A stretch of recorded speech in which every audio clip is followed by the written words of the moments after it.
Hello friend, नमस्कार। मैं अपने यूट्यूब चैनल में आप सभी का स्वागत करती हूँ। मैं इस वीडियो में आपके लिए साइंस के टॉप 25 क्वेश्चन फिर आपको लेकर आई हूँ और इसमें सभी क्वेश्चन वेरी इंपॉर्टेंट क्वेश्चन हैं।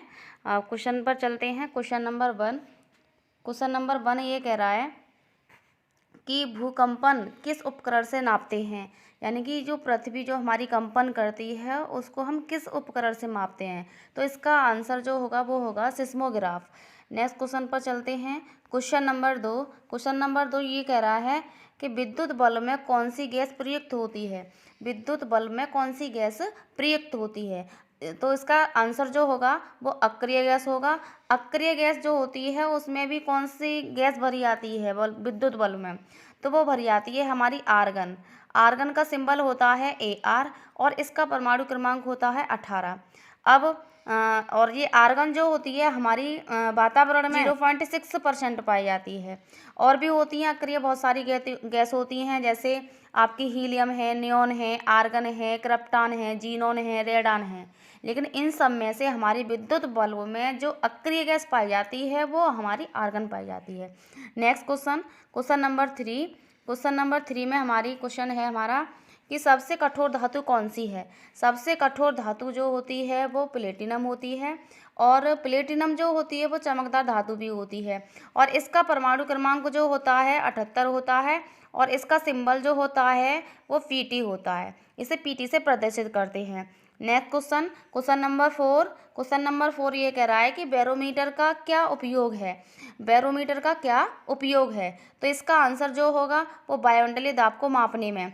अब इसमें कभी कभी कुछ पॉइंट भी होते हैं, जैसे मानकर चलो बैरोमीटर का पाठ्यांक जब एकांक नीचे गिरता है, तो जब अचानक जो बैरोमीटर जो नीचे गिर जाता है तो उससे हमें ये संभावना रहती है कि आंधी और तूफान आने की संभावना बनी रहती है।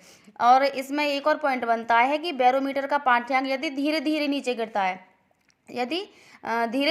गिरता है तो उससे हम ये मान के चलते हैं कि अब बारिश होने की संभावना है। और जब हमारा बैरोमीटर धीरे धीरे ऊपर चढ़ता है तो हम मान के चलते हैं कि मौसम अब साफ होने की संभावना है।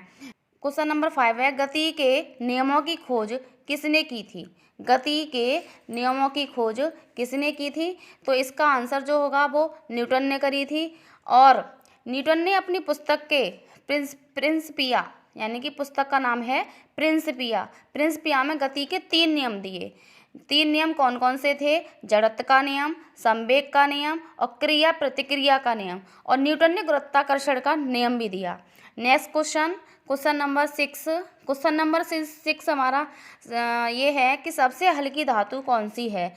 सबसे हल्की धातु जो होती है वो लिथियम होती है और लिथियम जो होती है मुलायम भी धातु होती है। मुलायम धातु जैसे कौन कौन सी होती हैं, जैसे आपकी लिथियम है, सोडियम है और इसी में एक पोटेशियम है। लिथियम जो होता है इसका परमाणु क्रमांक होता है 3 और सोडियम जो होता है हमारा इसका परमाणु क्रमांक होता है 11 और पोटेशियम जो होता है इसका परमाणु क्रमांक होता है हमारा 19। नेक्स्ट क्वेश्चन नंबर हमारा 7 है। क्वेश्चन नंबर 7 ये कह रहा है कि ग्रह सूर्य के चारों ओर घूमते हैं, इसका क्या कारण है। ग्रह जो होते हैं वो सूर्य के चारों ओर जो घूमते हैं उसका कारण क्या है। उसका कारण है गुरुत्वाकर्षण बल। नेक्स्ट क्वेश्चन नंबर 8 में है कि भोपाल में 1984 में जो गैस रिलीज हुई थी वह कौन सी गैस थी। जो 1984 में जो गैस रिलीज हुई थी वो कौन सी गैस थी। तो उस गैस का नाम है मिथाइल आइसोसाइनेट और मिथाइल आइसोसाइनेट का फॉर्मूला होता है CH3NCO। इसका फॉर्मूला CH3NCO होता है। क्वेश्चन नंबर नेक्स्ट मरुस्थल में उगने वाले पौधे को क्या कहते हैं।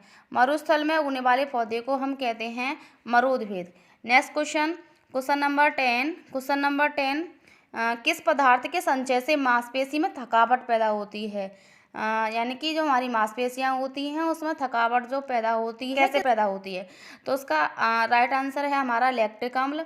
और ये लैक्टिक अम्ल जो होता है हमारा दूध और दही में भी पाया जाता है और इसका फॉर्मूला जो होता है C3H6O3 होता है। नेक्स्ट क्वेश्चन नंबर 11 है कि मनुष्य में लाल रुधिर कोशिकाओं के जीवन की अवधि कितनी होती है। मनुष्य में लाल रुधिर कोशिकाओं की अवधि कितनी होती है? इसका आंसर है 120।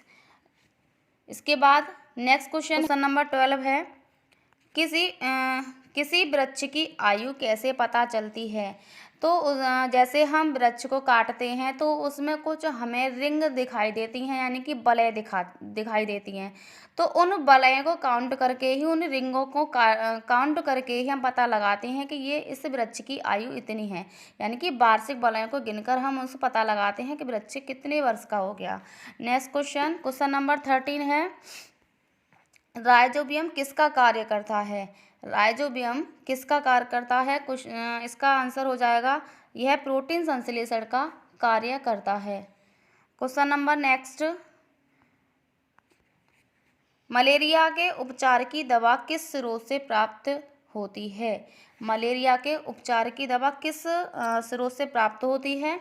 तो इसका आंसर हो जाएगा सिनकोना वृक्ष। अब सिनकोना वृक्ष जो होता है वह सदाबहार प्लांट होता है, जो झाड़ी अथवा ऊंचे वृक्ष के रूप में होता है, यानी कि सिनकोना वृक्ष होता है सदाबहार प्लांट होता है और यह ऊंची ऊंची झाड़ियों में पाया जाता है, उगता है। और इस सिनकोना वृक्ष की छाल से कुनैन नामक औषधि प्राप्त की जाती है, तो जो मलेरिया बुखार की दवा होती है। नेक्स्ट क्वेश्चन नंबर 15, दूध की शुद्धता मापी जाती है, यानी कि उसका उपकरण उस उपकरण का क्या नाम है जो दूध की शुद्धता को मापते हैं? उस उपकरण का नाम है लैक्टोमीटर। क्वेश्चन नंबर 16, बायोगैस में मुख्यतः होती है, बायोगैस में कौन सी गैस होती है? मीथेन। इसका फॉर्मूला होता है CH4। क्वेश्चन नंबर 17 में है, माइक्रोफोन के आविष्कारक कौन थे? यानी कि माइक्रोफोन जो होते हैं उसके आविष्कारक कौन थे? उसके आविष्कारक थे Graham Bell. Question number next 18, मधुमेह रोग होता है, मधुमेह रोग जो रोग होता है वो होता है इंसुलिन के अभाव से, यानी कि इंसुलिन की खोज जो की थी वो की थी आपकी वेटिंग एवं वेस्ट ने। Question number next 19, page maker संबंधित है हृदय से। अब इसी में क्वेश्चन और बन जाता है कि हृदय जो होता है, हृदय और उसकी बीमारी के अध्ययन को हम क्या कहते हैं? उसके हृदय और उसकी बीमारी के अध्ययन को कहते हैं हम कार्डियोलॉजी। उसके अध्ययन को कहते हैं कार्डियोलॉजी। अब फिर और कभी कभी पूछ लेता है कि सामान्य मनुष्य के हृदय का सामान्य वयस्क मनुष्य जो होता है उसके हृदय का वजन कितना होता है? तो जो सामान्य वयस्क मनुष्य जो होता है उसके हृदय के वयस्क का वजन होता है हमारा 300 ग्राम। नेक्स्ट क्वेश्चन नंबर 20 है आपका, व्यंजक चूर्ण का स्रोत है। अब इसे कहते हैं हम ब्लीचिंग पाउडर का जो फॉर्मूला होता है वो होता है CaOCl2। ये जो लिख रहा है ये भी सही है, कोई दिक्कत नहीं है, ये भी है। क्वेश्चन नंबर 21 में है, कार बैटरी में इस्तेमाल किया जाता है, यानी कि जो बैटरी जो होती हैं उसमें कौन सा अम्ल इस्तेमाल किया जाता है, कौन सा अम्ल यूज किया जाता है? वो है सल्फ्यूरिक अम्ल और इसका फॉर्मूला होता है H2SO4। अब H2SO4 कभी कभी ये भी पूछने को आ जाता है ऑप्शन में कि कुछ 2-3 ऑप्शन दे दिए और उसमें ये पूछने को आ जाता है कि H2SO4 कैसा अम्ल है? तो उसमें प्रबल अम्ल है। प्रबल अम्ल कौन से होते हैं? जो पानी में पूरी तरह घुल जाते हैं, जैसे हमारा HNO3 है, HCl है और H2SO4 है। ये तीनों अम्ल ऐसे हैं, प्रबल हैं, बहुत ज़्यादा कंसनट्रेट हैं, ये पानी में पूरी तरह घुल जाते हैं।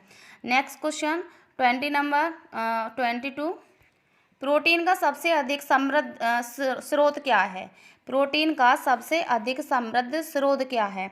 तो इसका आंसर होगा सोयाबीन। और इसी में एक क्वेश्चन और बन जाता है, कभी कभी मैंने देखा है कि सोयाबीन कहाँ पर पाया जाता है, इसका उत्पादन कहाँ पे होता है? तो इसका उत्पादन जो होगा वो मध्य प्रदेश में होगा।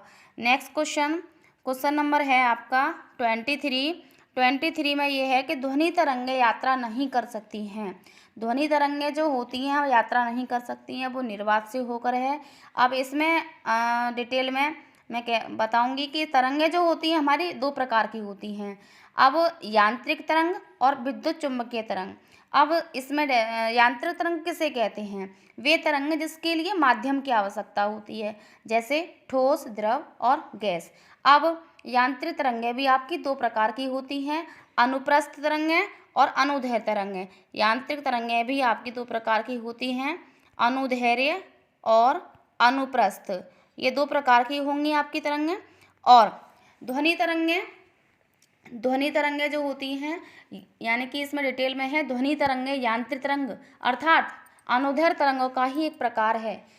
इसके संचार हेतु माध्यम की आवश्यकता होती है, जैसे माध्यम हमारे जैसे ठोस, द्रव, गैस होते हैं, इसीलिए ये निर्वात में गमन नहीं कर सकते, अर्थात इन्हें माध्यम का होना आवश्यक होता है।